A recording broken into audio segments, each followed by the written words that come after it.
السلام علیکم ورحمۃ اللہ وبرکاتہ۔ وعلیکم السلام ورحمۃ اللہ وبرکاتہ۔ عالم اسلام کی مسلمانوں کے لیے ایک خوشخبری۔ باب العلم انواریہ ایجوکیشنل سوسائٹی کے تحت چلنے والا ادارہ جامعہ انواریہ کے زیر اہتمام قرآن مجید کی تفسیر کے علاوہ حدیث شریف و فقہ کی مشہور و معروف صحاح ستہ کو ملا کر جملہ 25 کتابوں کی ویڈیو ریکارڈنگ کا سلسلہ شروع کیا جا چکا ہے۔ اسی کی ایک سنہری کڑی جامع ترمذی شریف کا درس بھی ہے، جو الحمدللہ جاری و ساری ہے۔ بیات شیخ المشائخ حضرت سید محمد عبد القدیر الحسینی المعروف نورانی پاشا رحمۃ اللہ علیہ، بانی و فاؤنڈر جامعہ انواریہ و باب العلم انواریہ ایجوکیشنل سوسائٹی حیدرآباد۔ سب سے پہلے عربی عبارت پڑھی جائے گی، حدیث شریف کا ترجمہ کیا جائے گا، اس کے علاوہ مختصر سی تشریح بھی بیان کی جائے گی تاکہ احادیث شریفہ کا منشا اور مقصد ظاہر ہو اور ہم آسانی کے ساتھ احکام شریعت پر عمل پیرا ہو سکیں۔ اللہ تعالیٰ سے دعا ہے کہ وہ ہم کو سننے اور سنانے سے زیادہ احکام شریعت پر عمل کرنے کی توفیق عطا فرمائے، آمین۔ مناقب کا بیان چل رہا ہے۔ خلفائے راشدین کے مناقب کے اختتام کے بعد سیدنا ابو الفضل عباس بن عبد المطلب حضور اکرم صلی اللہ علیہ وسلم کے چچا کے فضائل کا بیان ہے۔ یہ مناقب کی 10ویں نشست ہے۔ آج کی نشست کا آغاز حدیث نمبر 3904 سے ہوتا ہے۔ بسم اللہ الرحمن الرحیم۔ مناقب ابو الفضل عم النبی صلی اللہ علیہ وسلم وهو العباس بن عبد المطلب رضی اللہ عنہ۔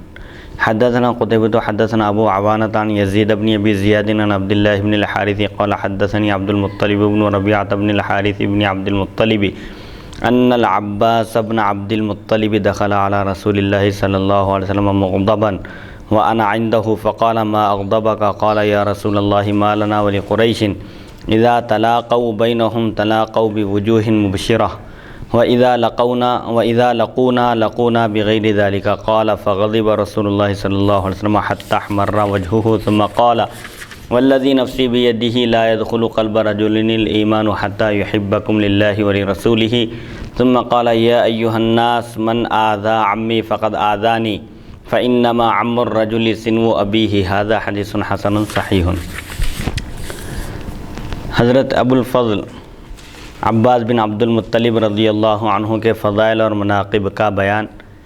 ابو الفضل عباس بن عبد المطلب رضی اللہ عنہ حضور اکرم صلی اللہ علیہ وسلم کے چچا ہیں، جو اسلام قبول کرنے کا شرف حاصل کیے۔ اسی لیے آج بھی خطبے میں حضرت عباس بن عبد المطلب اور حمزہ بن عبد المطلب رضی اللہ عنہما دونوں حضرات کا نام لیا جاتا ہے۔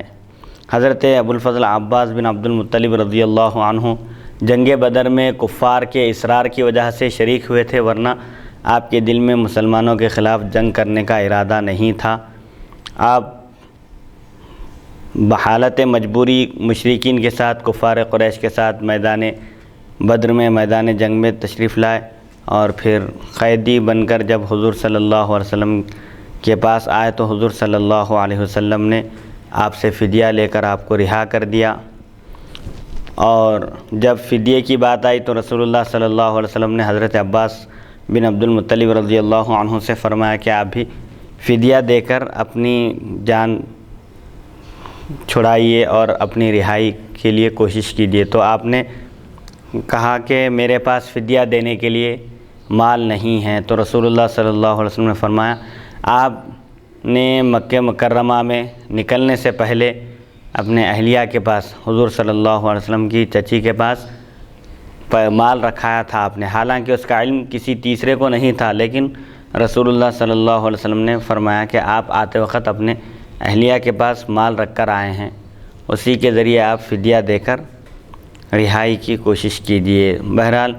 رسول اللہ صلی اللہ علیہ وسلم پر ایمان لانے کا سبب حضرت عباس بن عبد المطلب بیان کرتے ہیں۔ ان سے جب پوچھا گیا کہ آپ اسلام کیوں قبول کیے، کیا بات ہے، کیا خصوصیت ہے، یا کون سی چیز دیکھ کر آپ اسلام لانے کی طرف مائل ہوئے، تو آپ نے فرمایا کہ میں رسول اللہ صلی اللہ علیہ وسلم کو آپ کے بچپن میں جھولے میں دیکھا کہ آپ انگلی سے جس طرف اشارہ فرماتے چاند اس طرف جھک جاتا تھا، یہ چیز میرے اسلام لانے کا سبب بنی۔ بہرحال حضور صلی اللہ علیہ وسلم کے چچا عباس بن عبد المطلب رضی اللہ عنہ کے بڑے فضائل اور مناقب ہیں۔ عبد المطلب بن ربیعہ بن حارث سے روایت ہے کہ حضرت عباس بن عبد المطلب رضی اللہ عنہ حالت غصے میں نبی اکرم صلی اللہ علیہ وسلم کی خدمت میں حاضر ہوئے۔ میں اس وقت آپ کے پاس موجود تھا۔ حضور اکرم صلی اللہ علیہ وسلم نے پوچھا کہ آپ کو غصہ کیوں آیا؟ رسول اللہ صلی اللہ علیہ وسلم نے اپنے چچا سے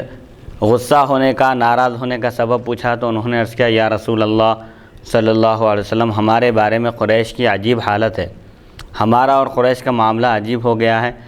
جب قریش آپس میں ایک دوسرے سے ملتے ہیں تو ہنستے ہوئے ملتے ہیں، خوشی خوشی ملتے ہیں، لیکن جب ہم سے ملاقات کرتے ہیں تو حالت ہی ان کی الگ ہوتی ہے۔ یعنی جب قریش آپس میں ایک دوسرے سے ملاقات کرتے ہیں تو ہنستے ہوئے ملتے ہیں، خوشی خوشی ملتے ہیں، لیکن جب بنو ہاشم سے ملتے ہیں تو ان کی کیفیت بدل جاتی ہے۔ راوی فرماتے ہیں یہ سن کر نبی اکرم صلی اللہ علیہ وسلم غصے میں آ گئے، یہاں تک کہ آپ کا چہرہ انور سرخ ہو گیا غصے سے۔ پھر فرمایا، قسم ہے مجھے اس ذات کی جس کے قبضہ قدرت میں میری جان ہے، کسی شخص کے دل میں ایمان اس وقت تک داخل نہیں ہو سکتا جب تک کہ وہ اللہ اور اس کے رسول صلی اللہ علیہ وسلم کی خاطر تم سے محبت نہ رکھے۔ پھر فرمایا، اے لوگوں، جس نے میرے چچا کو اذیت پہنچائی، تکلیف پہنچائی، یقیناً اس نے مجھے تکلیف پہنچائی، کیونکہ آدمی کے چچا اس کے والد کے مثل ہوتے ہیں۔ یہ حدیث حسن صحیح ہے۔ سیدنا عباس بن عبد المطلب رضی اللہ عنہ ایک مرتبہ حضور اکرم صلی اللہ علیہ وسلم کی خدمت اقدس میں حاضر ہوئے، اس حال میں کہ آپ غصے میں تھے، ناراضگی کے آثار نمایاں تھے۔ رسول اللہ صلی اللہ علیہ وسلم نے پوچھا کہ کیا بات ہے چچا، آپ غصے میں ہیں؟ تو انہوں نے عرض کیا کہ یا رسول اللہ، یہاں بھی دیکھیے عباس بن عبد المطلب رضی اللہ عنہ چچا ہیں، حضور آپ کے بھتیجے ہیں، عمر میں بھی چھوٹے ہیں، لیکن اس کے باوجود حضرت عباس بن عبد المطلب عرض کرتے ہیں یا رسول اللہ، رشتہ داری ہے، اس کے باوجود رشتہ داری کا واسطہ ذکر نہیں کرتے، بلکہ رسالت اور نبوت کے ساتھ رسول اللہ صلی اللہ علیہ وسلم کا ذکر کرتے ہیں کہ آپ اللہ کے رسول ہیں۔ قریش کی یہ حالت ہے، ان کا سلوک ہمارے ساتھ ایسا ہے، بنو ہاشم کے ساتھ آپس میں جب ایک دوسرے سے ملاقات کرتے ہیں تو ایک دوسرے کے دلوں کو خوش کر دیتے ہیں، خوشی خوشی ملتے ہیں، مسکراتے ہوئے ملتے ہیں، چہرے پر خوشی کے آثار دکھائی دیتے ہیں، لیکن جب ہم سے ملاقات ہوتی ہے، ہمارا ان کا سامنا ہوتا ہے تو ان کی حالت عجیب و غریب ہوتی ہے، خوشی خوشی نہیں ملتے، جیسے کوئی شخص کسی سے مجبوراً ملاقات کرتا ہے، زبردستی آمنا سامنا ہو جائے تو ملاقات ہوتی ہے، ایسی ان کی کیفیت ہے ہمارے تعلق سے۔ تو رسول اللہ صلی اللہ علیہ وسلم بھی غصے میں آ گئے، یہاں تک کہ آپ کا چہرہ انور غصے سے سرخ ہو گیا، لال ہو گیا۔ پھر فرمایا کہ قسم ہے اس ذات کی جس کے قبضہ قدرت میں میری جان ہے، جب تک لوگ تم سے اللہ اور اس کے رسول کی خاطر محبت نہ کریں اس وقت تک وہ مومن ہی نہیں ہو سکتے۔ تو بنو ہاشم سے محبت، اللہ اور اس کے رسول کے لیے محبت ہونا چاہیے، یہ اصل ایمان ہے اور ایمان کی علامت قرار دی گئی ہے۔ ایمان داخل بھی نہیں ہو سکتا، فرمایا حضور، کسی شخص کے بھی دل میں اس وقت تک ایمان داخل ہو ہی نہیں سکتا جب تک کہ وہ اللہ اور اس کے رسول کی خاطر بنو ہاشم سے محبت نہ کرے۔ پھر اس کے بعد فرمایا حضرت عباس بن عبد المطلب رضی اللہ عنہ کے بارے میں لوگوں کو آگاہ کیے کہ یہ میرے چچا ہیں، ان کو تکلیف پہنچانا مجھ کو تکلیف پہنچانا ہے، اور اللہ اور اس کے رسول کو جو تکلیف پہنچاتے ہیں ان پر اللہ اور اس کے رسول کی لعنت ہے اور ان کا ٹھکانہ جہنم ہے۔ قرآن پاک میں اللہ تعالیٰ فرماتا ہے، ان الذین یؤذون اللہ ورسولہ لعنہم اللہ فی الدنیا والآخرہ وأعد لهم عذابا مہینا، یقیناً وہ لوگ جو اللہ اور اس کے رسول کو تکلیف پہنچاتے ہیں۔ تو اللہ کو تکلیف پہنچانا کیا ہے؟ کوئی اللہ کو تکلیف نہیں پہنچا سکتا، لیکن رسول اللہ کو تکلیف پہنچانا ہی اللہ کو تکلیف پہنچانا ہے، کیونکہ حضور کا کوئی حکم اور کوئی کام اللہ کی اجازت کے بغیر نہیں ہوتا، لہذا رسول کو تکلیف پہنچانا یہ اللہ کو تکلیف پہنچانا ہے، اور رسول اللہ صلی اللہ علیہ وسلم کو اذیت پہنچانا، تکلیف پہنچانا یہ جہنم میں داخل ہونے کا سبب ہے۔ جو لوگ اللہ اور اس کے رسول کو اذیت پہنچاتے ہیں ان کا ٹھکانہ جہنم ہے، ان پر اللہ کی لعنت ہے اور قیامت کے دن وہ جہنم رسید کیے جائیں گے۔ حضور صلی اللہ علیہ وسلم فرماتے ہیں جس نے میرے چچا کو تکلیف پہنچائی، گفتگو کے ذریعے، قول کے ذریعے، فعل کے ذریعے یا کسی حرکت کے ذریعے،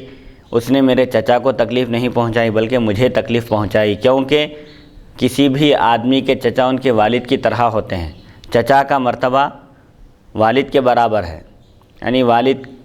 کا جو مقام و مرتبہ ہے، چچا کو اسلام نے وہ مقام و مرتبہ عطا کیا، اسی لیے چچا کا احترام کرنا بھی فرض ہے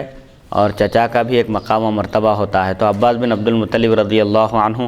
حضور صلی اللہ علیہ وسلم کے عم محترم ہیں، چچا ہیں، تو آپ نے ان کے بارے میں لوگوں کو آگاہ کر دیا کہ میرے چچا کو تکلیف نہ پہنچاؤ، ان کو تکلیف پہنچانا گویا مجھے تکلیف پہنچانا ہے۔ اب اس حدیث مبارک کی روشنی میں مفتی صاحب کہ یہ حدیث شریف حضرت عباس رضی اللہ عنہ سے خاص ہے، لیکن کیا اس کا حکم عام ہے کہ کوئی شخص اگر کسی سے محبت کرے تو وہ اللہ و رسول کے لیے ہی کرے، اگر نہیں کرتا ہے تو اس وقت تک وہ مومن نہیں ہے، یعنی کامل ایمان والا نہیں ہو سکتا؟ یہ صرف بنو ہاشم کے ساتھ خاص ہے۔ یہ حضور فرمائے کہ کسی بھی شخص کے دل میں ایمان اس وقت تک داخل نہیں ہو سکتا جب تک کہ بنو ہاشم سے، حضور صلی اللہ علیہ وسلم کے خاندان کے لوگوں سے جب تک اللہ اور اس کے رسول کی خاطر محبت نہ کرے۔ تو اب یہ قیامت تک کے جتنے بھی سادات ہیں وہ سادات بھی اس زمرے میں آ جاتے ہیں؟ نہیں، اس میں کوئی تخصیص نہیں ہے، ایسی کوئی عمومیت نہیں بتلائی گئی۔ حضور عباس بن عبد المطلب رضی اللہ عنہ سے فرمایا، بنو ہاشم جو ہیں، خاندان بنو ہاشم کے، اب سادات کے ساتھ محبت رکھنا یہ ایمان کی علامت بتائی گئی ہے۔ حضرت علی رضی اللہ عنہ سے محبت عین ایمان ہے، جو مومن ہے وہی محبت کرتا ہے، جو منافق ہے وہ بغض رکھتا ہے۔ تو دین کے جو بنیادی چیزیں ہیں ان پر ایمان لانا اور ان کا اقرار کرنا، ان کی تصدیق کرنا، یہ مومن ہونے کی علامت ہے۔ یعنی ایمان مومن ہونے کے لیے رسول اللہ صلی اللہ علیہ وسلم نے اللہ کے پاس سے جو احکام لائے ہیں ان تمام احکامات کو دل و جان سے قبول کرنے کا نام ایمان ہے۔ اب یہ اس کی شاخیں ہیں، اہل بیت اطہار سے محبت، صحابہ سے محبت اور دینی احکام سے محبت، یہ اس کی شاخیں ہیں، اس کی علامتیں ہیں۔ تو رسول اللہ صلی اللہ علیہ وسلم نے خاص طور پر عباس بن عبد المطلب رضی اللہ عنہ کے بارے میں فرمایا کہ جب تک اللہ اور اس کے رسول کے لیے تم سے محبت نہ کریں اس وقت تک کسی شخص کے دل میں ایمان داخل نہیں ہو سکتا۔ البتہ اللہ اور اس کے رسول کے لیے محبت، یہ تمام مومنوں کے لیے بھی اس کا حکم دیا گیا ہے کہ اگر کسی سے محبت بھی ہو ایک مومن کو دوسرے مومن سے، تو وہ صرف اللہ کی خاطر ہونا چاہیے، اللہ کی خوشنودی کے لیے ہونا چاہیے۔ اب حضور کی وجہ سے ابھی آپ جو قرآن کی آیت تلاوت فرمائے مفتی صاحب، اس میں یہ جو بات بتائی جا رہی ہے کہ جو اللہ اور اس کے رسول کو تکلیف پہنچاتے ہیں، اللہ کو تو تکلیف نہیں پہنچا سکتے، جی حضور اکرم صلی اللہ علیہ وسلم کو ایذا اور تکلیف پہنچانا، جی گویا وہ اللہ کو تکلیف پہنچانا ہے، تو ایسے شخص کا ٹھکانہ جہنم ہے اور دوزخ ہے۔ جی اب یہاں پر حضور اکرم صلی اللہ علیہ وسلم کو یعنی کس طریقے سے تکلیف پہنچانا مراد ہے؟ مثال کے طور پر جیسا بدعقیدہ نعوذ باللہ بعض بدعقیدہ لوگ حضور کو اپنی طرح نعوذ باللہ بشر کہتے ہیں، جی اور حضور کی شان، عظمت اور آپ کی فضیلت، آپ کے کمالات جو ہے جو اللہ نے آپ کو عطا کیا ہے، جی جو قرآن سے ثابت ہیں، جی تو اس میں کمی کرنے کی کوشش کرتے ہیں، جی تو کیا وہ لوگ مراد ہیں یا وہ بھی لوگ مراد ہیں؟ اور یا ایسے لوگ اس میں مراد ہو سکتے ہیں مفتی صاحب کہ حضور اکرم صلی اللہ علیہ وسلم کی لائی ہوئی شریعت پر عمل نہیں کرتے، نافرمانی کرتے ہیں، اطاعت نہیں کرتے، ہے تو مسلمان کلمہ پڑھنے والے، لیکن حضور اکرم صلی اللہ علیہ وسلم کی نافرمانی کرتے ہیں، داڑیاں مڈاتے ہیں اور داڑھی ایک مجھ سے کم رکھتے ہیں، ایسے کئی ایسی سنتیں ہیں، کئی ایسے فرائض ہیں جس کا انسان جو ہے مرتکب ہوتا ہے اور اسے ترک کر دیتا ہے، تو کیا یہ بھی کرنا حضور اکرم صلی اللہ علیہ وسلم کو تکلیف پہنچانا ہے، ایسا عمل کرنا؟ جی، ایک تو بدعقیدگی ہے۔ حضور صلی اللہ علیہ وسلم کو اللہ تعالیٰ نے جن فضائل اور کمالات سے نوازا ہے ان کو بیان کرنے میں بخالت کرنا یا ان میں نکتہ چینی کرنا یا مختلف طریقوں سے بحث تکرار کر کے نعوذ باللہ من ذالک رسول اللہ صلی اللہ علیہ وسلم کے فضائل اور مناقب کا انکار کرنا یا لوگوں کے درمیان یہ بیان کرنا کہ نعوذ باللہ من ذالک رسول اللہ صلی اللہ علیہ وسلم بھی ایک عام بشر تھے، یہ رسول اللہ صلی اللہ علیہ وسلم کو تکلیف پہنچانا ہے، کیونکہ اللہ تعالیٰ نے آپ صلی اللہ علیہ وسلم کو خیر البشر بنا کر مبعوث فرمایا۔ بشر ہیں، بشریت کا انکار بھی نہیں کیا جا سکتا۔ رسول اللہ صلی اللہ علیہ وسلم یقیناً بشر ہیں لیکن عام بشر کی طرح بشر نہیں ہیں، خیر البشر ہیں، آپ جیسا بشر دنیا میں کوئی نہیں ہے۔ جب آپ چلتے ہیں تو سایہ آپ کا زمین پر نہیں پڑتا، یہ آپ کی خصوصیت ہے۔ بشر ہیں لیکن ایسے بشر ہیں کہ مکھی بھی آپ کے جسم اقدس پر نہیں بیٹھتی، حالانکہ کوئی آدمی ایسا نہیں دیکھا گیا جس پر مکھی نہ بیٹھتی ہو، لیکن رسول اللہ صلی اللہ علیہ وسلم انتہائی پاکیزہ ہیں، نفاست آپ کی طبیعت میں داخل ہے، اسی وجہ سے آپ کے جسم اقدس پر مکھی بھی نہیں بیٹھتی تھی۔ اور رسول اللہ صلی اللہ علیہ وسلم کے جو فضائل اور مناقب ہیں ان کا نہ کوئی بشر احاطہ کر سکتا ہے اور نہ ہی کوئی زبان بیان کر سکتی ہے۔ صحابہ کرام جنہوں نے اپنی آنکھوں سے رسول اللہ صلی اللہ علیہ وسلم کا دیدار کیا، دن رات آپ کے چہرہ انور کا دیدار کیا کرتے تھے، آپ کو دیکھنے والے بھی یہی بیان کرتے ہیں کہ ہم نے آج تک نہ آپ سے پہلے کبھی ایسا حسین دیکھا اور نہ ہی آپ کے بعد کبھی ہم نے ایسا حسین و جمیل دیکھا۔ بیان کرنے والے بھی بس یہ کہتے ہیں کہ بعد از خدا بزرگ تو بھی قصہ مختصر، رسول اللہ صلی اللہ علیہ وسلم کے فضائل اور کمالات کا چونکہ احاطہ نہیں کیا جا سکتا، بس مختصر یہ کہا جا سکتا ہے کہ اللہ کے بعد سب سے بزرگ ترین ہستی رسول اللہ صلی اللہ علیہ وسلم کی ذات گرامی ہے، اور جو بھی جتنے بھی فضائل اور کمالات بیان کریں گے، جتنی بھی تعریف کریں گے، وہ تعریف کم ہے رسول اللہ صلی اللہ علیہ وسلم کے فضائل، مناقب اور آپ کا مقام و مرتبہ شعراء جو بیان کرتے ہیں، علماء جو بیان کرتے ہیں، مقررین جو بیان کرتے ہیں، ان سے بھی بلند و بالا اور برتر اور اعلیٰ ہے۔ رسول اللہ صلی اللہ علیہ وسلم کی کما حقہ تعریف صرف اللہ تعالیٰ ہی کر سکتا ہے، مخلوق کے اندر یہ طاقت نہیں کہ وہ رسول اللہ صلی اللہ علیہ وسلم کے فضائل اور کمالات اور آپ کی خوبیوں کو بیان کرے۔ تو اب یہاں پر تکلیف پہنچانے سے مراد بدعقیدگی ہے۔ رسول اللہ صلی اللہ علیہ وسلم کو اللہ نے جو مقام و مرتبہ عطا فرمایا ہے، اس مقام و مرتبے کو گھٹانے کی کوشش کرنا، کبھی علم غیب پر اعتراض کرنا، کبھی شفاعت کا انکار کرنا، اور کبھی رسول اللہ صلی اللہ علیہ وسلم کی معجزات اور فضائل اور کمالات کا انکار کرنا اور آپ کی توہین کرنا، یہ سب چیزیں داخل ہے اس میں۔ اور کوئی مومن اللہ اور اس کے رسول پر ایمان رکھتے ہوئے اگر بدعملی کا شکار ہے، اس کو کافر تو نہیں کہا جا سکتا، لیکن رسول اللہ صلی اللہ علیہ وسلم کی بارگاہ میں امت کے اعمال بھی پیش کیے جاتے ہیں۔ رسول اللہ صلی اللہ علیہ وسلم نے خود فرمایا، حتیٰ کہ مسجد میں گرا ہوا کچرا، کوئی کاڑی، تنکا وغیرہ جو ہوتا ہے، وہ بھی کوئی اٹھا کر پھینکتا ہے مسجد کے باہر، تو یہ عمل بھی رسول اللہ صلی اللہ علیہ وسلم کی بارگاہ میں پیش کیا جاتا ہے۔ تو اس حیثیت سے ہر ایک مومن کو اپنے نفس کا محاسبہ کرنا چاہیے، یہ سوچنا چاہیے کہ جب رسول اللہ صلی اللہ علیہ وسلم کی بارگاہ اقدس میں میرا عمل پیش ہوگا تو رسول اللہ صلی اللہ علیہ وسلم کو کہیں تکلیف نہ ہو، مجھے قیامت کے دن رسول اللہ صلی اللہ علیہ وسلم اور اللہ کے حضور حاضر ہونا ہے، ان کا سامنا کرنا ہے، تو اس کے لیے مجھے کیسی تیاری کرنا چاہیے، میرا چہرہ کیسا ہونا چاہیے اور میرے اعمال کیسے ہونا چاہیے۔ شریعت کے مطابق انسان اپنے آپ کو ڈھالنے کی کوشش کرے، لیکن بدعملی کی وجہ سے، فسق و فجور کی وجہ سے اسلام سے اس کو خارج نہیں کیا جا سکتا، اور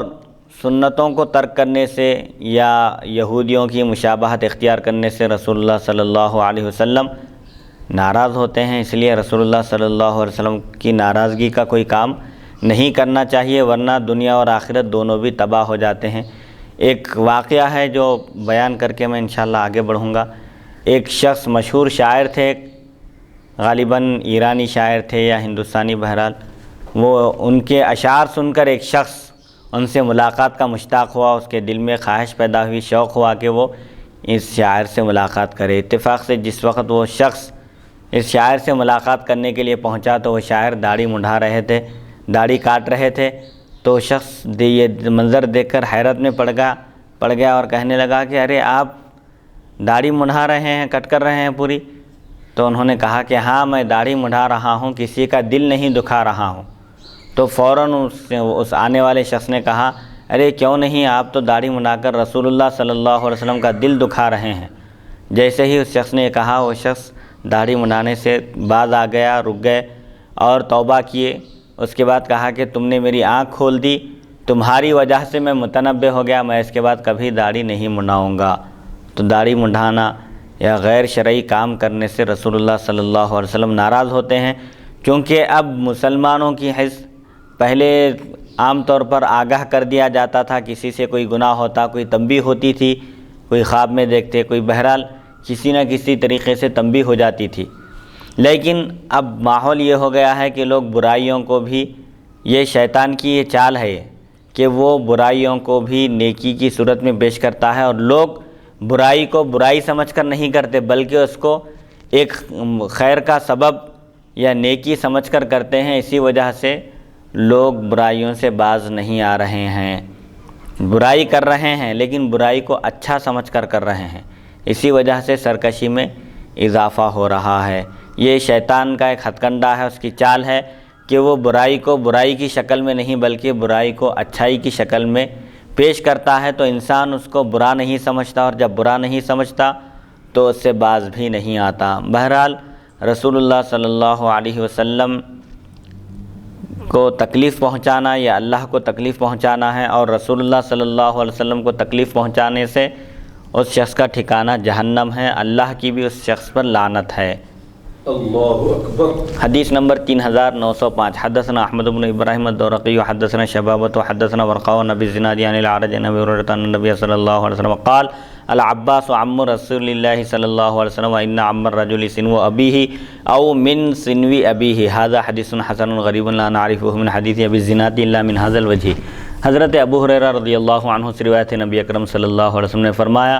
حضرت عباس رضی اللہ عنہ اللہ کے رسول صلی اللہ علیہ وسلم کے چچا ہیں، اور آدمی کے چچا والد کے مثل ہوتے ہیں، یعنی چچا کا بھی وہی مقام و مرتبہ ہوتا ہے جو والد کا ہوتا ہے۔ حدیث نمبر 3906 حدثنا احمد بن ابراہیم الدورقی حدثنا وهب بن جبیر حدثنا ابی قال سمعت الاعمش يحدث عن عمرو بن مرة عن ابي المحتري عن علي ان النبي صلی اللہ علیہ وسلم قال لعمر في العباس ان عم الرجل سنو ابیہ وکان عمر کلمہ فی صدقته هذا حدیث حسن۔ حضرت علی رضی اللہ عنہ سے روایت ہے، رسول اکرم صلی اللہ علیہ وسلم نے حضرت عمر رضی اللہ عنہ سے حضرت عباس رضی اللہ عنہ کے بارے میں فرمایا، آدمی کے چچا والد کی طرح ہوتے ہیں۔ حضرت عمر رضی اللہ عنہ نے ان سے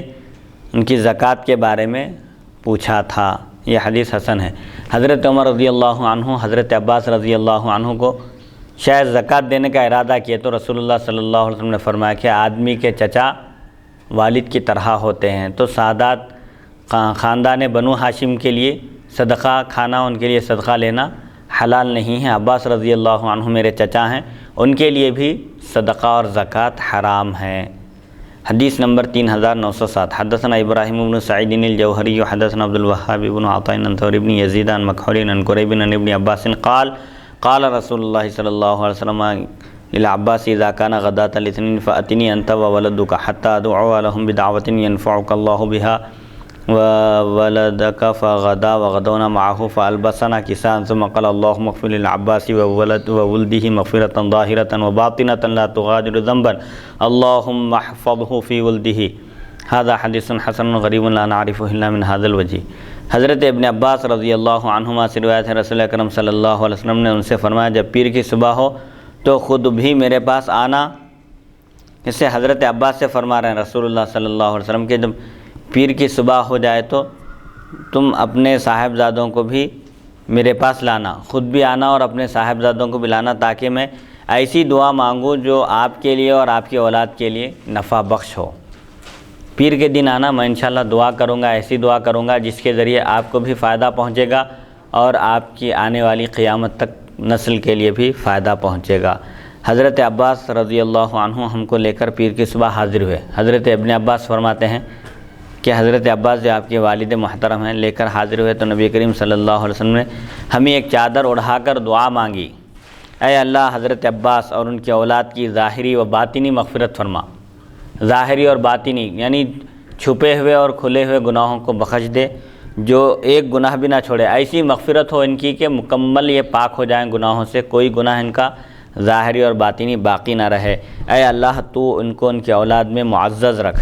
یعنی ان کی حفاظت فرما، قیامت تک خاندان بنو ہاشم کی حفاظت ہو، لوگ ان کو تکلیف نہ پہنچائیں۔ یہ حدیث حسن غریب ہے، ہم اس کو صرف اسی سند سے پہچانتے ہیں۔ تو رسول اللہ صلی اللہ علیہ وسلم نے حضرت عباس رضی اللہ عنہ اور آپ کی اولاد کے لیے آپ نے اللہ کی بارگاہ میں دعا فرمائی کہ اللہ تعالیٰ ان کی ظاہری اور باطنی مغفرت فرما دے، تمام گناہوں سے وہ بخشائے ہوئے ہوں اور قیامت تک ان کی اولاد کا فیضان جاری رہے، ان کی حفاظت ہو۔ چنانچہ حضرت ابن عباس رضی اللہ عنہما جو رئیس المفسرین کہلاتے ہیں، رسول اللہ صلی اللہ علیہ وسلم کے ساتھ ایک شب وہ نیند سے بیدار ہوئے اور تہجد کی نماز کے لیے جب رسول اللہ صلی اللہ علیہ وسلم ضرورت سے فارغ ہو کر آئے تو اس وقت تک آپ نے وضو کے پانی کا انتظام کر دیا تھا، تو رسول اللہ صلی اللہ علیہ وسلم ان کی خدمت سے خوش ہو گئے۔ آپ رسول اللہ صلی اللہ علیہ وسلم کے ساتھ تہجد کی نماز ادا کیے۔ بار بار رسول اللہ صلی اللہ علیہ وسلم آپ کو اپنے قریب ٹھہراتے، لیکن آپ بار بار پیچھے ہٹتے رہے، رسول اللہ صلی اللہ علیہ وسلم کے برابر کھڑے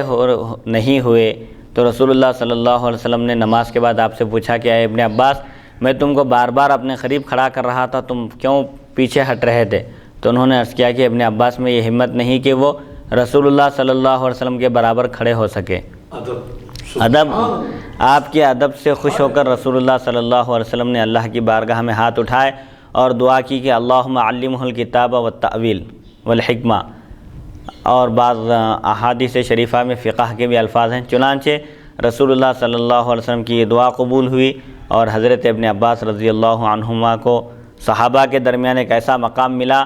کہ حضرت عمر رضی اللہ عنہ اپنے دور خلافت میں آپ کو بدری صحابہ کے ساتھ بٹھاتے تھے، بڑے بڑے صحابہ،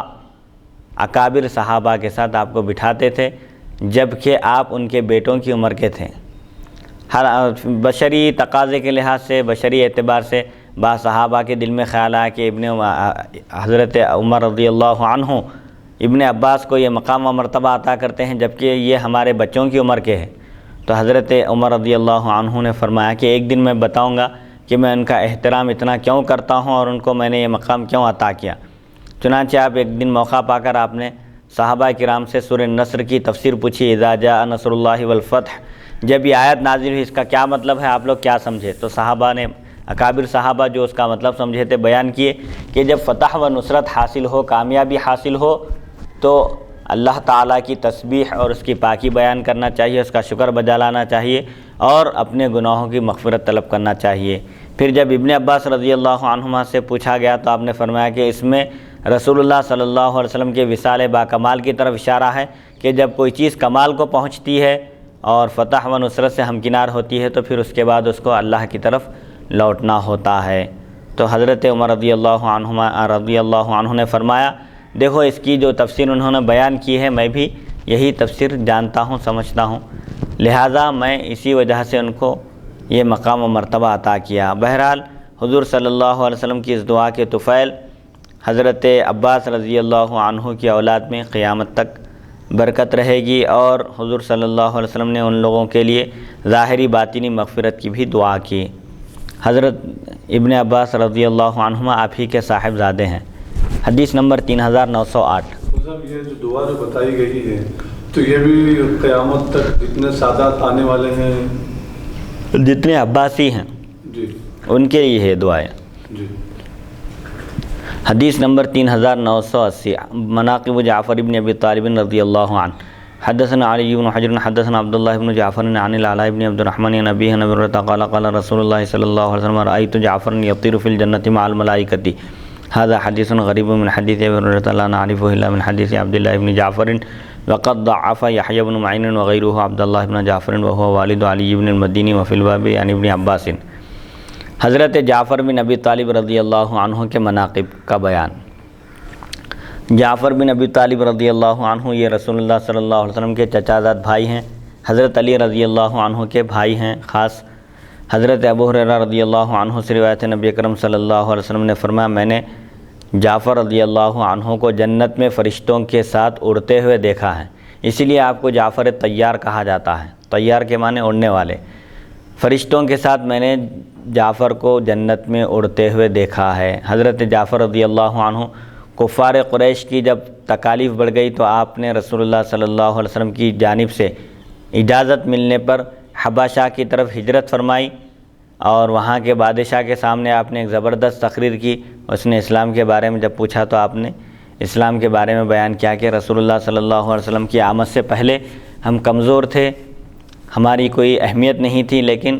اور ہم بت پرستی میں مبتلا تھے۔ رسول اللہ صلی اللہ علیہ وسلم تشریف لائے، ہم کو توحید کی دعوت دیے، اللہ کے ایک ہونے کا آپ نے ذکر کیا، تو ہم اللہ کی وحدانیت پر ایمان لائے۔ آپ نیکی کا حکم دیتے ہیں، بھلائی کا حکم دیتے ہیں، برائی سے روکتے ہیں، رشتہ داروں کے ساتھ حسن سلوک کرنے کا حکم دیتے ہیں اور غریبوں اور محتاجوں کی مدد کرنے کا حکم دیتے ہیں۔ بہرحال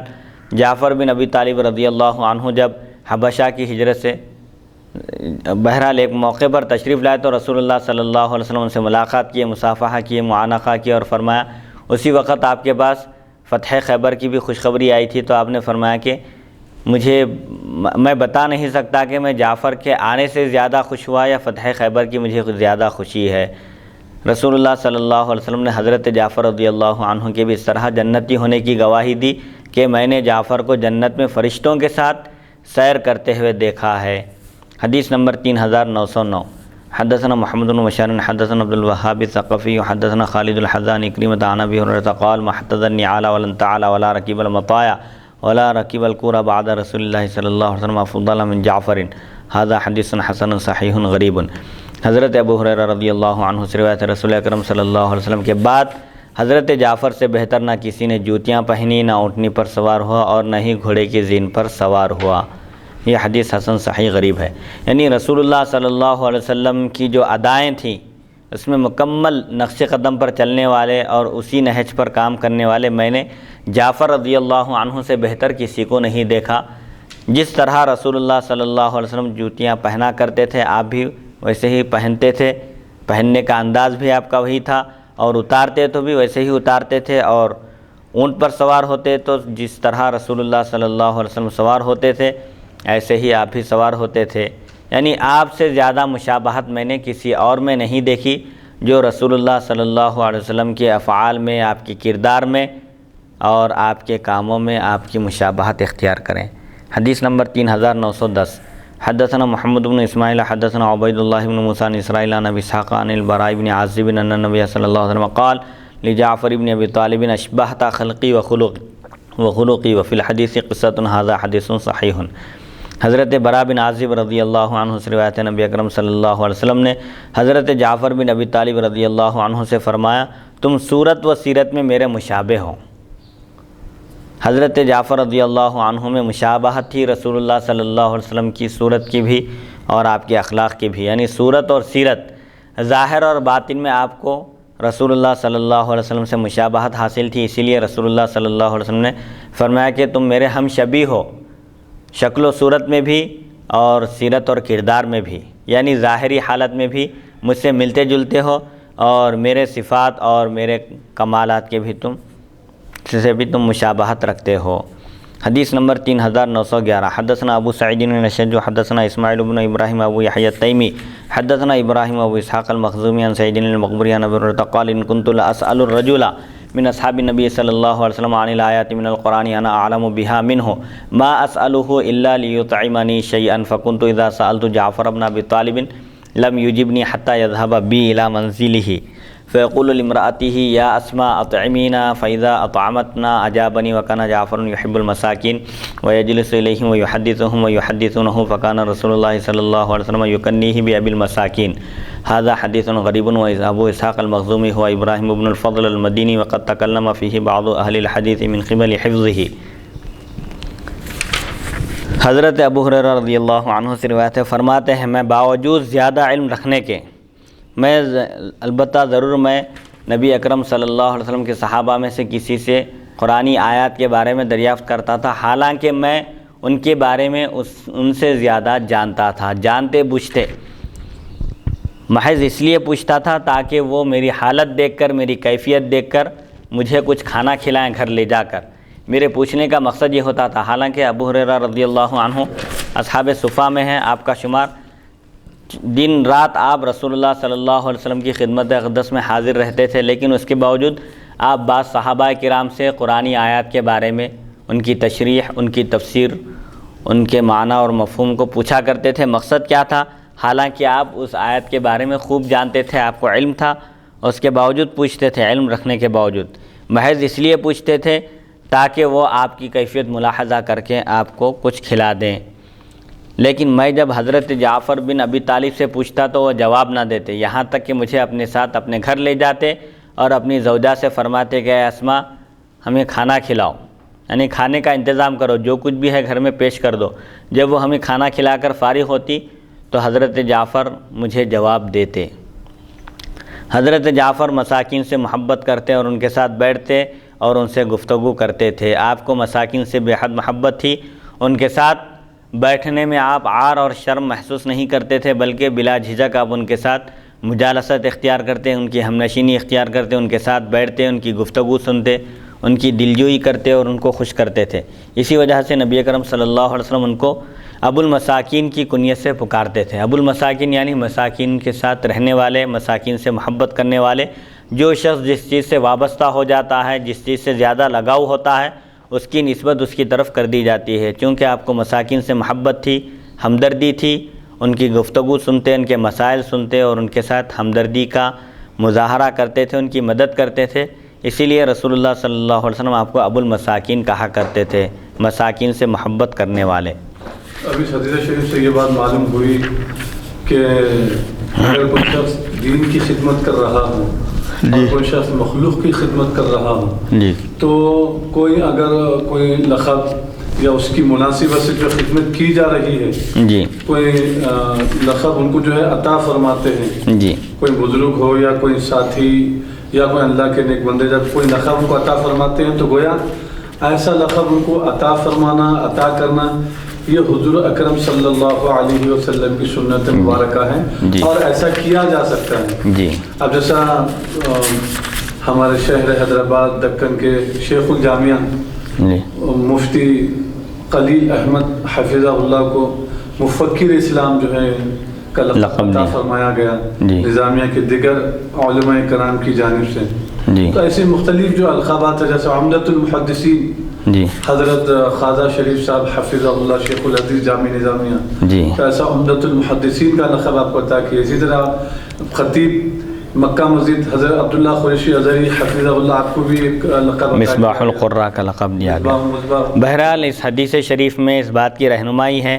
کہ اگر کسی کے خدمات ہیں، کسی فیلڈ میں، کسی میدان میں ماہر ہیں، تو ان کو ہمت افزائی کے لیے اور ان کی خدمات کے اعتراف کے طور پر لقب دیا جا سکتا ہے، اس میں کوئی حرج نہیں ہے۔ البتہ جن کو لقب دیا جا رہا ہے ان کی بھی یہ ذمہ داری ہے کہ وہ غرور اور تکبر میں مبتلا نہ ہوں، بلکہ تحدیث نعمت کے طور پر اللہ نے ان کو جن نعمتوں سے نوازا ہے ان نعمتوں کا شکر بجا لائیں۔ اگر کوئی شخص اتراتا ہے، اپنے علم پر زعم کرتا ہے، غرور کرتا ہے، تکبر کرتا ہے، تو یہ مناسب نہیں ہے، اللہ کو بھی پسند نہیں ہے۔ لیکن جو لوگ خدمت خلق کا فریضہ انجام دیتے ہیں، ان کو مخلوق کی طرف سے جو القاب دیے جاتے ہیں وہ درست ہیں، شریعت میں اس کی اجازت ہے، جیسا کہ رسول اللہ صلی اللہ علیہ وسلم نے بھی جعفر بن ابی طالب رضی اللہ عنہ کو مسکینوں کے ساتھ اٹھتے بیٹھتے دیکھا، ان کے ساتھ ہمدردی جتاتے ہوئے دیکھا، تو آپ نے ان کو ابو المساکین کی کنیت سے نوازا۔ تو بہرحال اس میں کوئی حرج نہیں ہے کسی کو کوئی لقب دینے میں، اگر وہ اس کے اہل ہیں اور ان کے اندر وہ صلاحیت قابلیت ہے تو ضرور ان کو اس لقب سے نوازا جا سکتا ہے۔ تو اس حدیث شریف میں حضرت سیدنا ابو ہریرہ رضی اللہ عنہ جو ابتدا میں اصحاب صفہ میں آپ کا شمار تھا، دن رات صرف علم کی طلب میں مشغول رہتے تھے، رسول اللہ صلی اللہ علیہ وسلم کے ارشادات عالیہ کو سنتے اور ان کو محفوظ کرتے اور ان کی نشر و اشاعت کیا کرتے تھے۔ چنانچہ تمام صحابہ میں سب سے زیادہ روایت کرنے والے احادیث شریفہ کی حضرت سیدنا ابو ہریرہ رضی اللہ عنہ ہیں، جن سے تقریباً 5374 احادیث شریفہ مروی ہیں۔ آپ خود بیان فرماتے ہیں کہ صحابہ میں مجھ سے زیادہ روایت کرنے والے کوئی نہیں ہے، البتہ ایک صحابی ہیں غالباً عمرو بن عاص یا عبداللہ بن عمرو بن عاص ہیں، دونوں میں فرق یہ ہے، آپ فرماتے ہیں کہ وہ صاحب بھی روایت کثرت سے کرتے ہیں، لیکن ہم دونوں میں فرق یہ ہے کہ وہ لکھ کر رکھتے ہیں اور میں بغیر لکھے کے بیان کرتا ہوں۔ رسول اللہ صلی اللہ علیہ وسلم کی دعا کی برکت سے حافظہ میرا قوی ہو گیا، اسی وجہ سے میں لکھتا نہیں، زبانی بیان کرتا ہوں۔ تو آپ صحابہ کرام سے مسائل پوچھا کرتے تھے، قرآنی آیات کی تشریح، تفسیر اور توضیح پوچھا کرتے تھے، حالانکہ آپ اس بارے میں ان سے زیادہ جانتے تھے، آپ کو علم ہوتا تھا، لیکن پوچھنے کی وجہ یہ تھی کیونکہ اصحاب صفہ جو کچھ ان کو مہاجرین اور انصار کی طرف سے مسجد میں لا کر رکھ دیا جاتا، مسجد کے ستونوں سے لٹکا دیے جاتے جو کھجور وغیرہ، وہی کھا کر وہ گزارا کرتے تھے، ان کے اہل و عیال تھے اور نہ ہی ان کی آمدنی کا کوئی ذریعہ تھا، وہ بس صرف علم کی طلب میں مشغول رہتے تھے۔ تو اس وجہ سے حضرت ابو ہریرہ رضی اللہ عنہ فرماتے ہیں کبھی کبھی بھوک کی وجہ سے میری یہ کیفیت ہوتی تھی کہ میں غش کھا کر گر جاتا تھا، چکر آ جاتی تھی اور گر جاتا تھا۔ لوگ میرے قریب آتے اور میری گردن پر پیر رکھتے اور وہ سمجھتے تھے کہ مجھے مرگی کی بیماری ہو گئی ہے، ایک قسم کی بیماری ہے جس میں یہ کیفیت پیدا ہوتی ہے، حالانکہ مجھے کوئی بیماری نہیں تھی، صرف بھوک کی وجہ سے میری یہ حالت ہو جاتی تھی۔ چنانچہ اس سے پہلے بھی ایک واقعہ گزر چکا کہ حضرت ابوبکر صدیق رضی اللہ عنہ سے آیت کا مطلب پوچھے، آپ ٹھہرے مطلب بیان کیے اور آگے بڑھ گئے۔ حضرت عمر سے بھی پوچھے آپ، حضرت عمر رضی اللہ عنہ بھی آپ کی کیفیت محسوس نہیں کیے، صرف قرآن کی آیت کی تشریح کی اور آگے بڑھ گئے۔ ان کے بعد رسول اللہ صلی اللہ علیہ وسلم مسجد سے باہر تشریف لائے، ابھی آپ زبان سے کچھ بیان بھی نہیں کیے، عرض بھی نہیں کیے، رسول اللہ صلی اللہ علیہ وسلم آپ کی کیفیت محسوس کر لیا اور آپ کو اپنے ساتھ لے گئے اور گھر میں پوچھا کیا کچھ کھانے کے لیے ہے؟ تو ازواج مطہرات نے عرض کیا کہ کچھ دودھ تحفتاً آیا ہے، بس وہی ہے اور کچھ نہیں ہے اس کے علاوہ۔ آپ وہ دودھ طلب کیے، دودھ لایا گیا، پھر آپ اصحاب صفہ کو بلانے کی دعوت دیے۔ حضرت ابو ہریرہ رضی اللہ عنہ کے دل میں خیال آیا کہ پہلے تو ایک پیالہ دودھ ہے اور مجھے بھوک لگ رہی ہے اور میں خود قاصد بن کر جا رہا ہوں اصحاب صفہ کو بلانے کے لیے، تو رسول اللہ صلی اللہ علیہ وسلم ظاہر بات ہے سب کو پلانے کے بعد مجھے دیں گے، لیکن چونکہ رسول اللہ صلی اللہ علیہ وسلم کا حکم ہے بجا لانا ہے ہر حال میں، فوراً آپ اصحاب صفہ کو بلا لائے۔ پھر رسول اللہ صلی اللہ علیہ وسلم نے ابو ہریرہ رضی اللہ عنہ کو حکم دیا، تمام اصحاب صفہ کے درمیان اس دودھ کے پیالے کو پھرایا گیا، سب پیے، سب پیٹ بھر کر دودھ پیے۔ پھر آخر میں حضرت ابو ہریرہ رضی اللہ عنہ کو حضور نے حکم دیا کہ ابو ہریرہ پیو،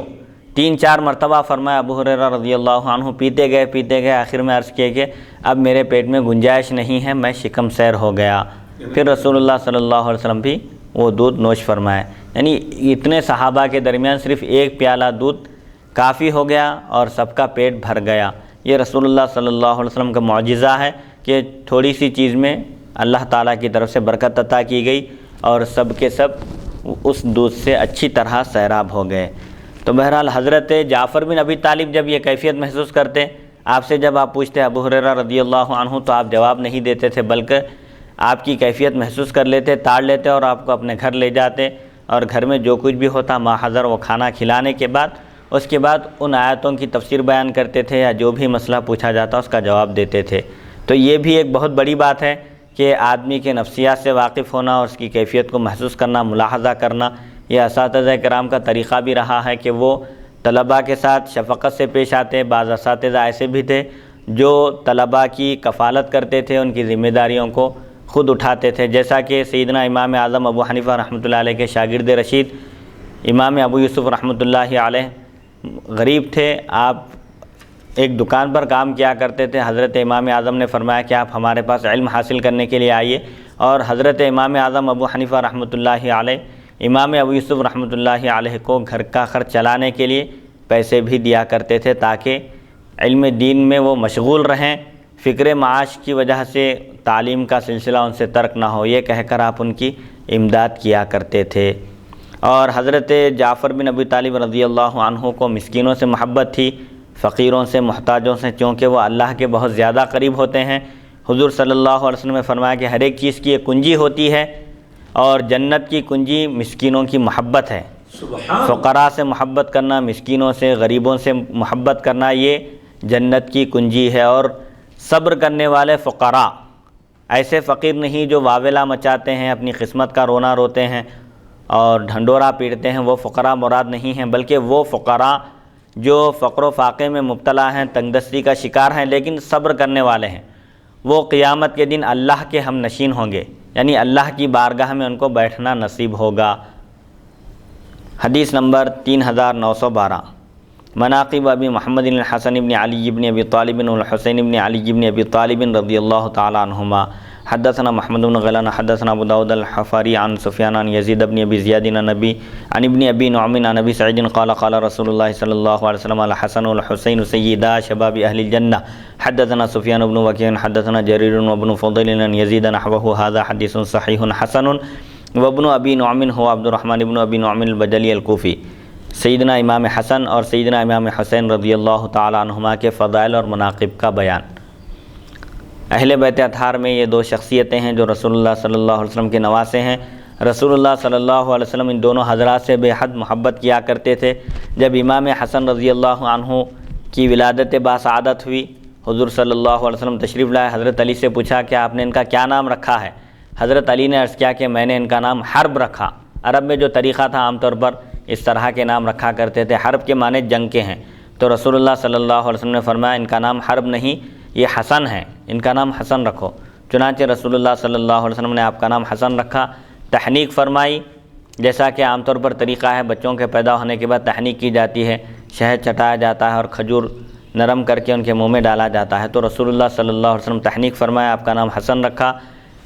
اور سیدنا امام حسین رضی اللہ عنہ کی ولادت کے موقع پر بھی آپ نے اسی طرح کا عمل فرمایا۔ حضرت ابو سعید خدری رضی اللہ عنہ سے روایت ہے، رسول اکرم صلی اللہ علیہ وسلم نے فرمایا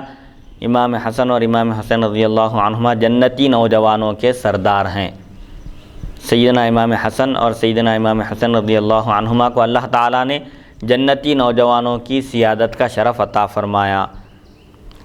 حدیث نمبر 3913 حدثنا سفیان بن وکیع وعبد بن حمید قال حدثنا خالد بن مخلد حدثنا موسى بن یعقوب الرفاعی عن عبد الله بن ابی بکر بن زید بن المہاجر قال اخبرنی مسلم بن ابی سہل النبالی قال اخبرنی الحسن بن اسامۃ بن زید قال اخبرنی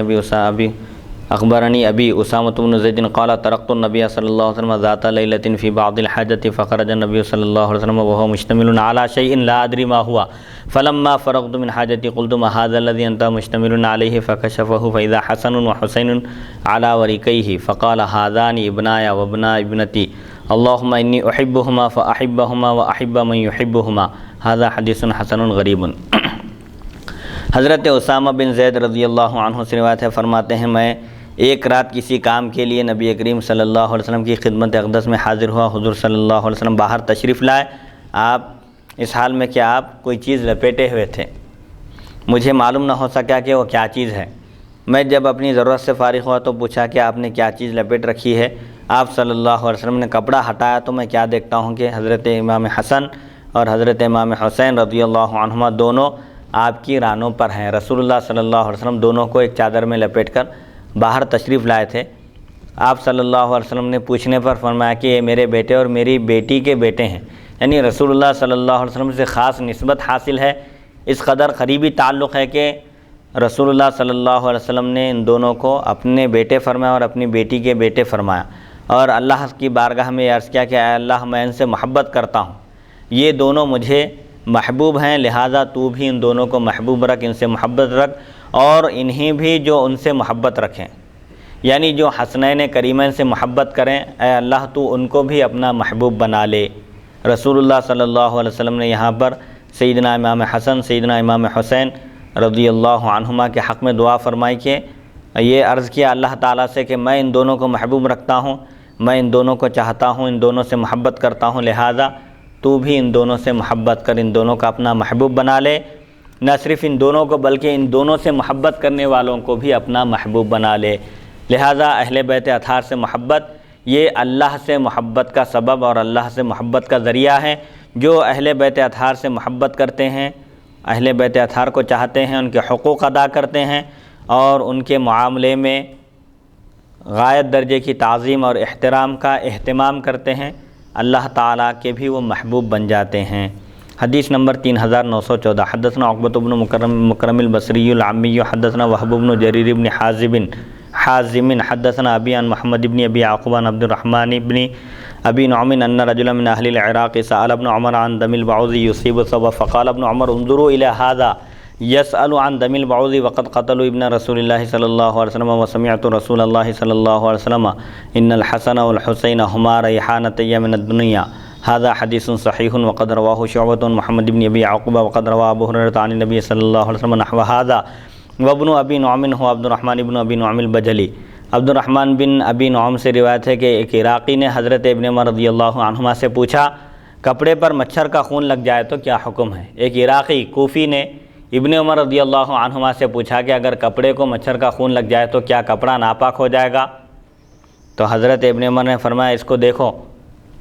مچھر کے خون کا مسئلہ پوچھتا ہے، مچھر کا خون اگر کپڑوں کو لگ جائے تو کیا حکم ہے؟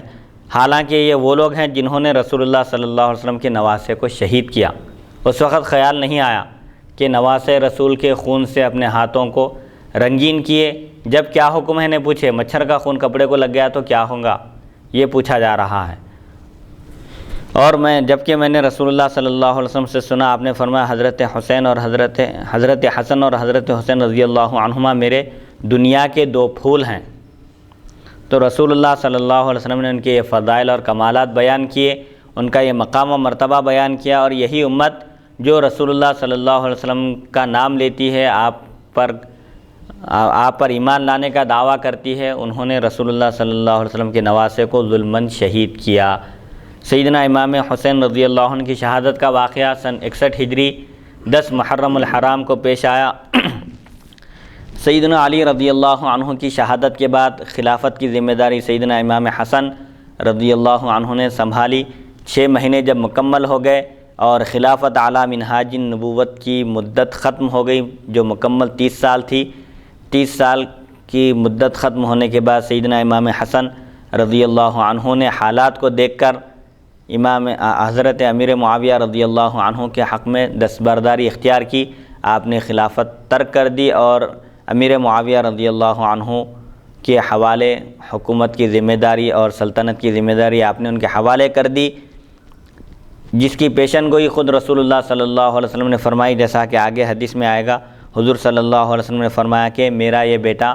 سید ہے, سردار ہے. مصیبتوں میں لوگ جن کی طرف رجوع کریں گے, ان کے ذریعے اللہ تعالیٰ مسلمانوں کی 2 بڑی جماعتوں کے درمیان صلح کروائے گا.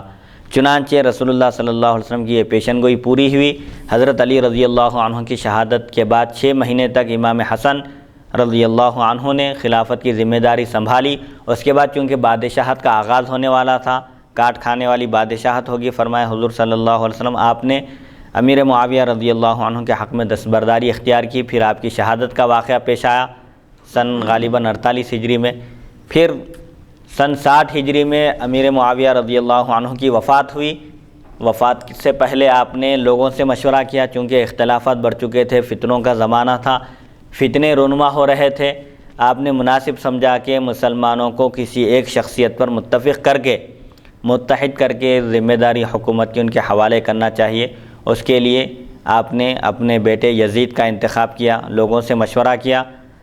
اور یزید کو آپ نے نصیحت بھی کی کہ رسول اللہ صلی اللہ علیہ وسلم کے نواسے امام حسین کے ساتھ, آپ کے خاندان والوں کے ساتھ اچھا سلوک کرنا. اور اللہ کی بارگاہ میں آپ یہ بھی دعا کیے کہ اگر یہ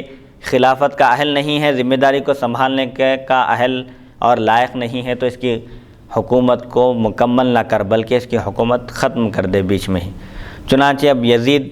امیر معاویہ رضی اللہ عنہ کے وصال کے بعد وہ آپ کا جانشین بنا, تخت پر بیٹھا, اور اس وقت اس نے لوگوں سے بیعت لینا شروع کی. اس کے لیے سب سے بڑا مسئلہ یہ تھا کہ اس وقت سب سے محترم اور معزز شخصیت روئے زمین پر امام حسین رضی اللہ عنہ سے بڑھ کر کسی کی نہیں تھی. آپ نواسے رسول ہونے کی حیثیت سے اس معاملے کے زیادہ مستحق تھے خلافت کے. آپ سے جب بیعت لینے کے لیے یزید نے دباؤ ڈالا, مکے کے گورنر, مدینے کے گورنر کو حکم دیا, تو آپ مدینے میں رسول اللہ صلی اللہ علیہ وسلم کی زیارت کر کے آپ مکہ تشریف لائے, وہاں سے واپس ہو گئے. پھر اس نے دباؤ ڈالا تو آپ نے فرمایا کہ میں یہ پوشیدہ طور پر بیعت نہیں کروں گا, علانیہ مجھ سے بیعت لی جائے پورے لوگوں کے مجمع میں. بہرحال یزید علانیہ بیعت لینا نہیں چاہتا تھا. امام حسین نے فرمایا کہ یزید فاسق اور فاجر ہے, میں اس کے ہاتھ پر بیعت نہیں کر سکتا. چنانچہ یہ معاملہ اتنا طول کھینچا کہ غالباً امام حضرت امیر معاویہ رضی اللہ عنہ کی وفات رجب کے مہینے میں ہوئی. تو رجب کا مہینہ گزر گیا, شعبان گزر گیا, رمضان, شوال, ذی الحج میں یہ معاملہ بہت سنگین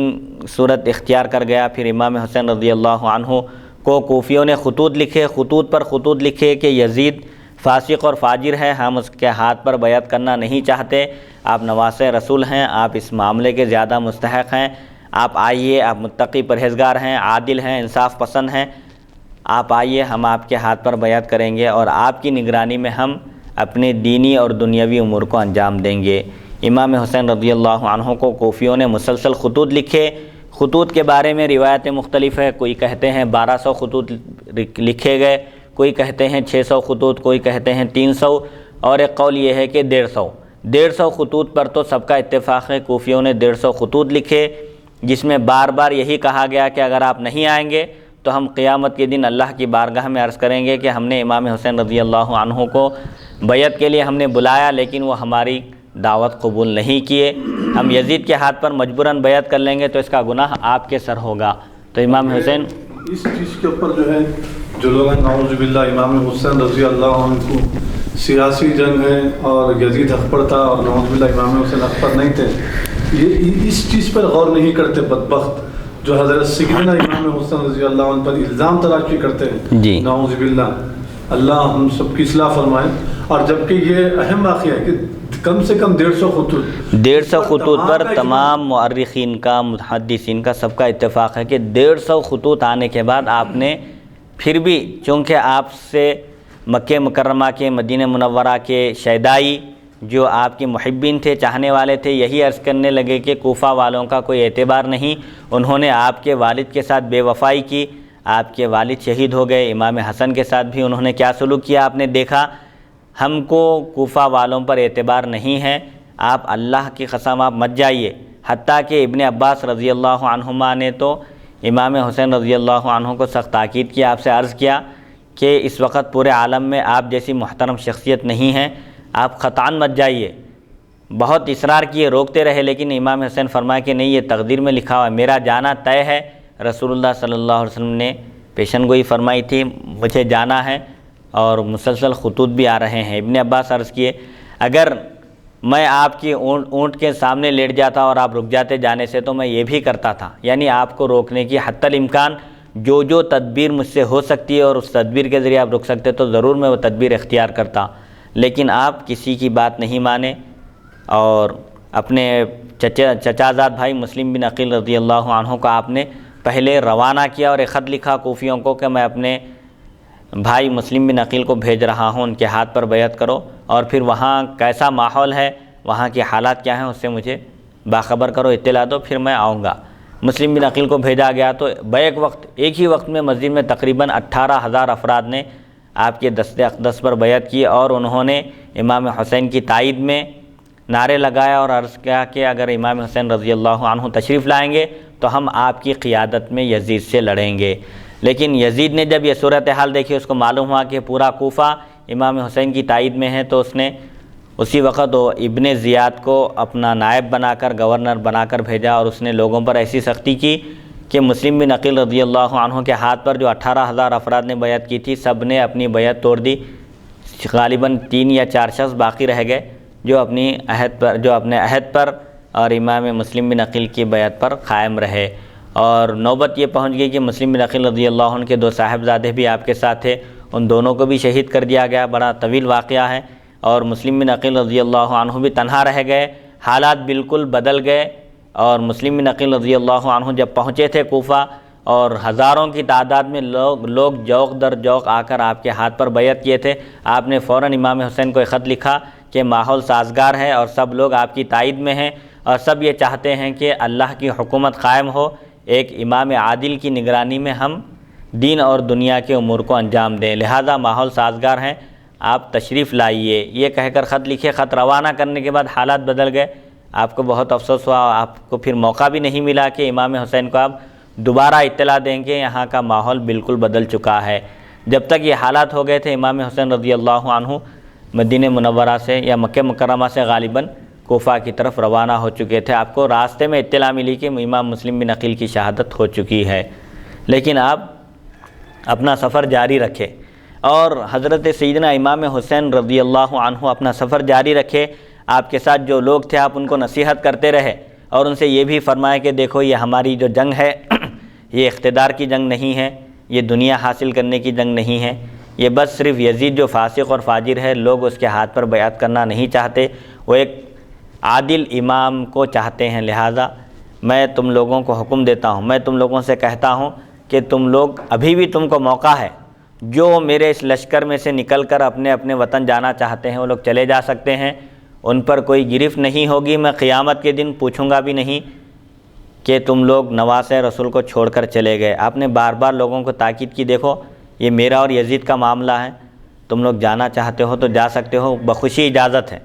بلکہ اگر کوئی میرے سامنے سے جانا نہیں چاہتا، شرمندگی محسوس کرتا ہے تو رات کے اندھیرے میں بھی نکل جا سکتا ہے، یہ تک کہا آپ نے۔ حالانکہ دنیا میں جو آدمی اقتدار حاصل کرنا چاہتا ہے، اپنی حکومت بنانا چاہتا ہے، عام طور پر یہ مشاہدہ ہے، انتخابات کے موقع پر، الیکشن کے موقع پر لیڈرز پیدل دورہ کرتے ہیں، لوگوں سے ملاقات کرتے ہیں، 1 سے 10 لوگوں سے ملاقات کر کے لوگوں کو اپنا ہمنوا بناتے ہیں تاکہ ان کی پارٹی مضبوط ہو اور وہ بھاری اکثریت سے کامیاب ہوں۔ یہ دنیا کا طریقہ ہے۔ ہاں،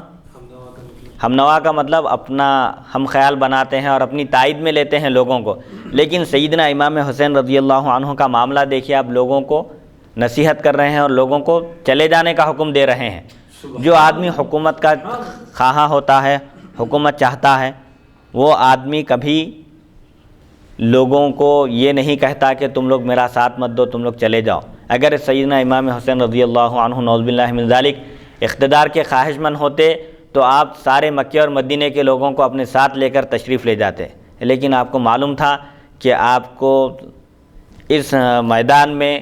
شہید ہونا ہے۔ رسول اللہ صلی اللہ علیہ وسلم نے بچپن ہی میں پیشن گوئی فرما دی تھی۔ ایک طرف سیدنا امام حسین رضی اللہ عنہ آپ کے گود میں تھے اور ایک طرف آپ کے صاحبزادے آپ کے گود میں تھے۔ رسول اللہ صلی اللہ علیہ وسلم کی آنکھوں سے آنسو جاری تھے۔ حضرت ام سلمہ رضی اللہ عنہ غالباً انہوں نے عرض کیا کہ کیا بات ہے، آپ رو رہے ہیں؟ تو آپ نے فرمایا کہ جبریل علیہ السلام میرے پاس آئے تھے، انہوں نے کہا کہ ان دونوں میں سے کسی ایک کی روح قبض کرنا ہے، اللہ تعالیٰ کا حکم ہے، اب آپ اجازت دیجیے اب ان دونوں میں سے کسی ایک کی روح قبض کرنے کی۔ تو میں نے اپنے نواسے کی خاطر میں نے اپنے بیٹے کی روح قبض کرنے کی اجازت دے دی، کیونکہ اگر امام حسین کی روح قبض کی جائے گی تو حضرت علی کو بھی تکلیف ہوگی، حضرت فاطمہ کو بھی تکلیف ہوگی اور مجھے بھی تکلیف ہوگی، بہت سارے لوگ اس تکلیف کا شکار ہوں گے، جبکہ اگر میرے فرزند کا وصال ہوگا تو صرف مجھے تکلیف ہوگی۔ تو آپ نے اپنے فرزند کو بھی امام حسین رضی اللہ عنہ کی خاطر آپ نے ان کی روح قبض کرنے کی اجازت دے دی اور فرمایا کہ میرا یہ بیٹا میدان جنگ میں، کربلا کے میدان میں شہید ہوں گے۔ اب آگے روایتوں میں آ رہا ہے۔ تو بہرحال امام حسین رضی اللہ عنہ اقتدار کے خواہش مند نہیں تھے، آپ صرف کوفیوں کے بار بار اصرار کرنے پر، ان کے خطوط لکھنے پر آپ ارادہ کیے اور آپ راستے میں سے واپس ہونا بھی چاہے۔ آپ نے 3 چیزیں ان کے سامنے رکھی۔ جب یزیدی لشکر کے قریب آپ پہنچے تو آپ نے فرمایا کہ دیکھو میں 3 چیزیں تمہارے سامنے رکھتا ہوں، 3 چیزوں میں سے کوئی ایک چیز قبول کرو۔ پہلی چیز یہ ہے کہ ڈائریکٹ مجھے یزید کے پاس لے جایا جائے تاکہ میں اس سے دو بدو ملاقات کروں اور بات کروں اور معاملے کو رفع دفع کروں، ختم کر دوں، یا مجھے اجازت دے دو کہ میں یہاں سے واپس ہو کر کسی سرحد پر پہنچ جاؤں اور دشمنان اسلام کے خلاف جنگ کر کے شہید ہو جاؤں۔ اور کوئی کسی ایک چیز کی پیشکش کی اب اور ایک بات کی۔ ان تینوں میں سے انہوں نے کوئی بات نہیں مانی، حتیٰ کہ جنگ کی نوبت آ گئی، دریائے فرات کا پانی بھی روک دیا گیا اور سیدنا امام حسین رضی اللہ عنہ کے خانوادے کے معزز لوگ ایک کے بعد ایک شہید ہوتے گئے۔ آخر میں سیدنا امام حسین رضی اللہ عنہ بھی جام شہادت نوش فرمائے۔ آپ کی شہادت تاریخی شہادت ہے، اسی وجہ سے آپ کو سید الشہداء کہا جاتا ہے، کیونکہ قرآن پاک میں اللہ تعالیٰ فرماتا ہے وَلَنَبْلُوَنَّكُمْ بِشَيْءٍ مِّنَ الْخَوْفِ وَالْجُوعِ وَنَقْصٍ مِّنَ الْأَمْوَالِ وَالْأَنفُسِ وَالثَّمَرَاتِ وَبَشِّرِ الصَّابِرِينَ۔ یعنی سیدنا امام حسین رضی اللہ عنہ کو آزمایا گیا، مال کے ذریعے، اولاد کے ذریعے۔ میدان جنگ میں آپ کے تمام کی تمام خانوادے کے لوگ شہید ہو گئے اور ایسی شہادت تھی آپ کی کہ یہ مظلومانہ شہادت تھی۔ قیامت تک، جب سے یہ دنیا بنی ہے قیامت تک ایسا واقعہ پیش نہیں آیا، ایسی المناک شہادت نہیں ہوئی۔ سیدنا امام حسین رضی اللہ عنہ کی شہادت کا واقعہ اور آپ کی شہادت کا غم ایسا ہے، ایک شاعر کہتا ہے غم حسین خدا سب کو سرفراز کرے، یہ وہ غم ہے جو ہر غم سے بے نیاز کرے۔ تو بہرحال سیدنا امام حسین رضی اللہ عنہ کا معاملہ انتہائی اعلیٰ درجے کا ہے۔ آپ کا لقب سید الشہداء ہیں۔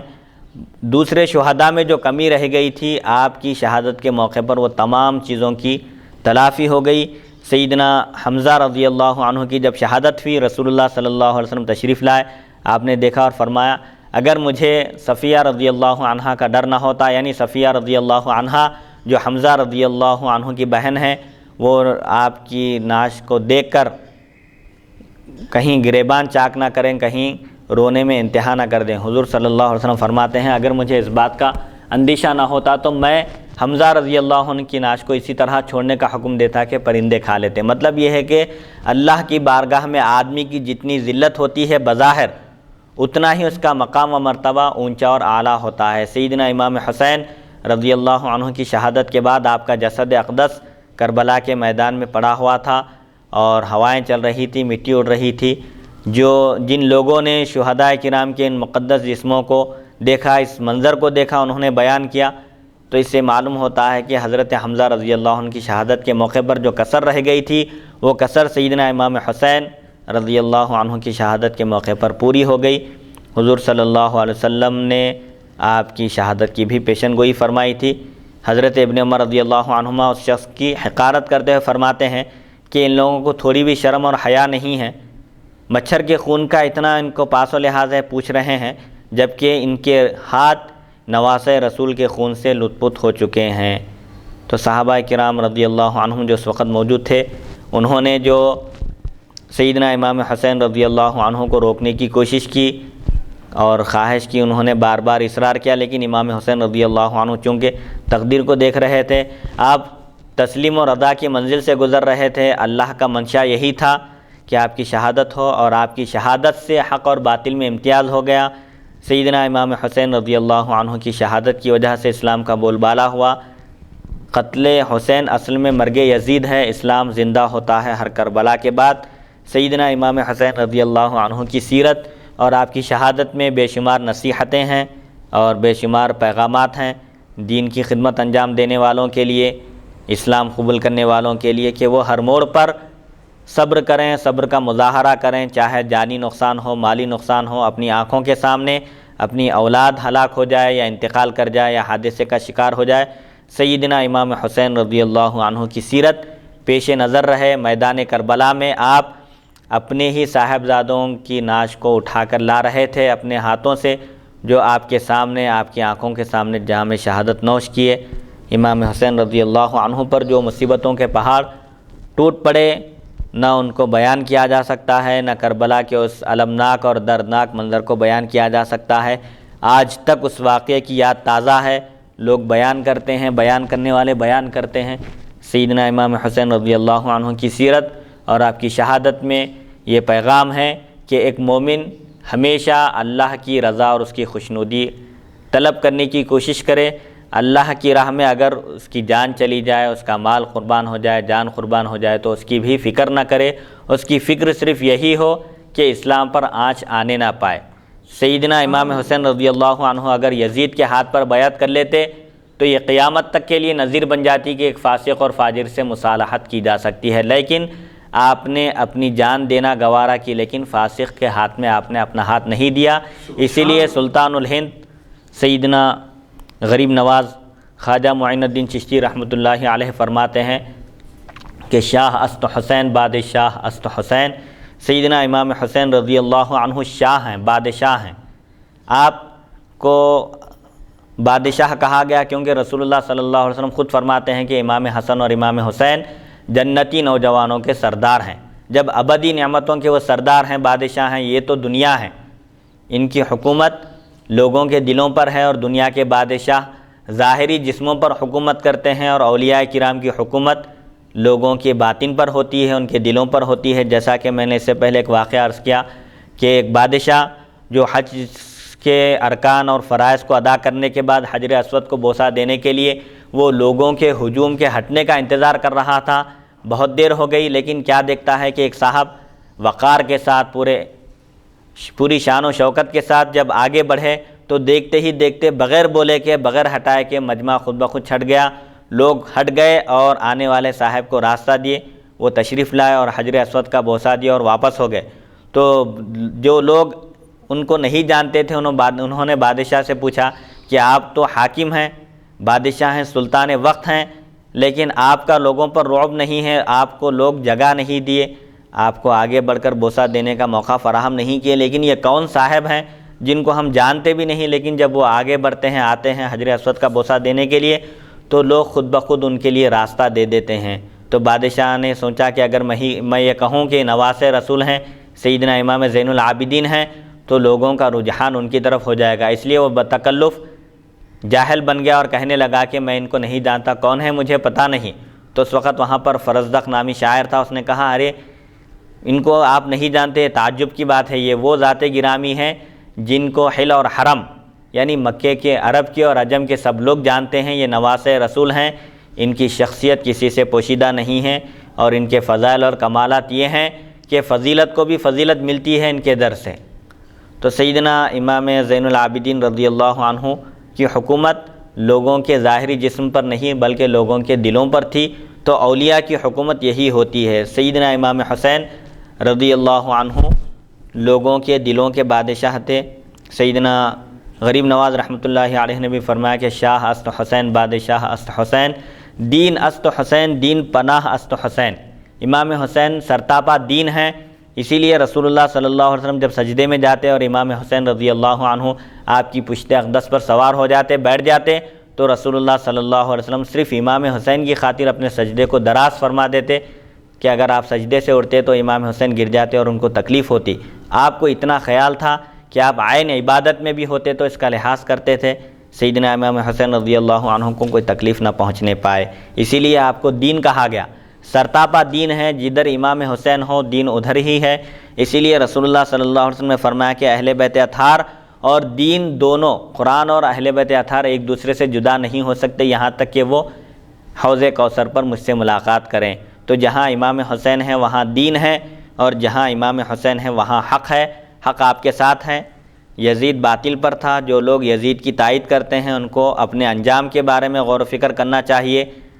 یزید کا جس طرح انجام ہوا اس کے چاہنے والوں کا بھی وہی انجام ہوگا، اسی لیے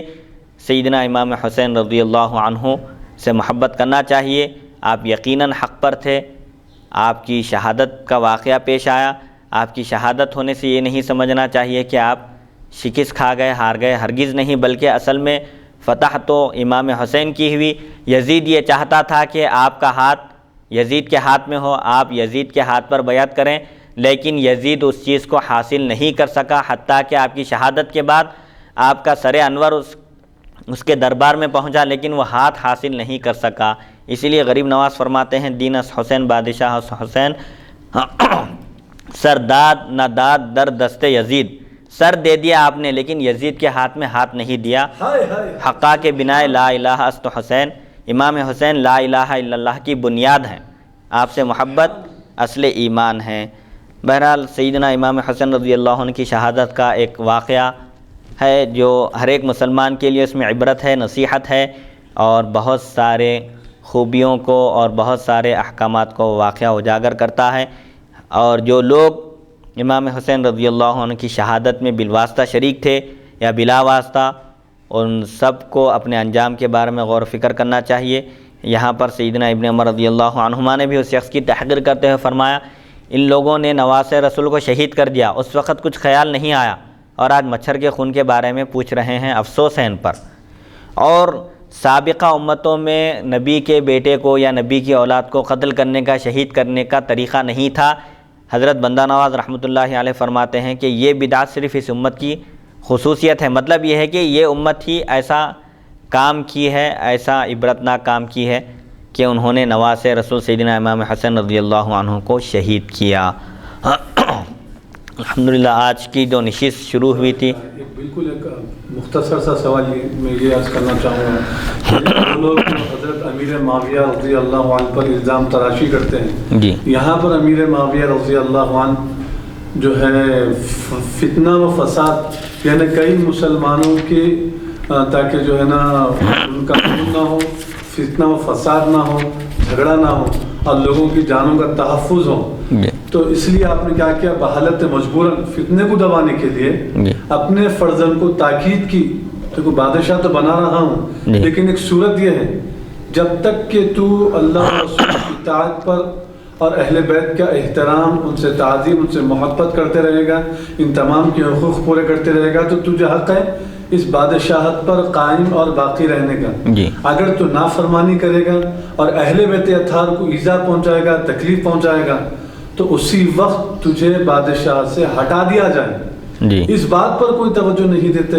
حضرت امیر معاویہ رضی اللہ عنہ کی شان میں گستاخی کرتے ہیں، بے ادبی کرتے ہیں کہ آپ نے جو ہے نا شریعت کے خلاف اور حضور اکرم صلی اللہ علیہ وسلم اور خلفاء راشدین کے منشے کے خلاف آپ نے بادشاہ شروع کی، اور پھر اس پر جو ہے یزید کو جو ہے نا سیٹ پر عہدے کر دیا۔ حالات اس وقت یہ تھے کہ مسلمانوں کا شیرازہ بکھر چکا تھا اور مختلف فرقے اور مختلف جماعتیں پیدا ہو چکی تھی، فتنے کا زمانہ تھا۔ امیر معاویہ نے مناسب سمجھا کہ ان کے وصال کے بعد کہیں اس حکومت کے لیے لوگوں کے درمیان لڑائی جھگڑا نہ ہو، کیونکہ اس وقت معزز شخصیتیں بھی موجود تھیں، جیسا کہ سیدنا امام حسین ہے، سیدنا ابن عمر رضی اللہ عنہما ہیں، اور سیدنا عبداللہ بن زبیر رضی اللہ عنہ۔ ایسی محترم اور معزز شخصیتیں تھیں جن کی طرف لوگوں کا رجحان تھا، کہیں لوگوں کے درمیان اختلافات نہ ہو جائیں۔ اس مصلحت کے پیش نظر آپ نے یزید کو اپنا جانشین نامزد کیا تھا، لیکن آپ نے اس کو تاکید بھی کی تھی اور اللہ سے یہ دعا بھی کی تھی کہ اگر یزید اس کے لیے اہل نہیں ہے تو اس کی بادشاہت پوری نہ ہو، ختم ہو جائے۔ چنانچہ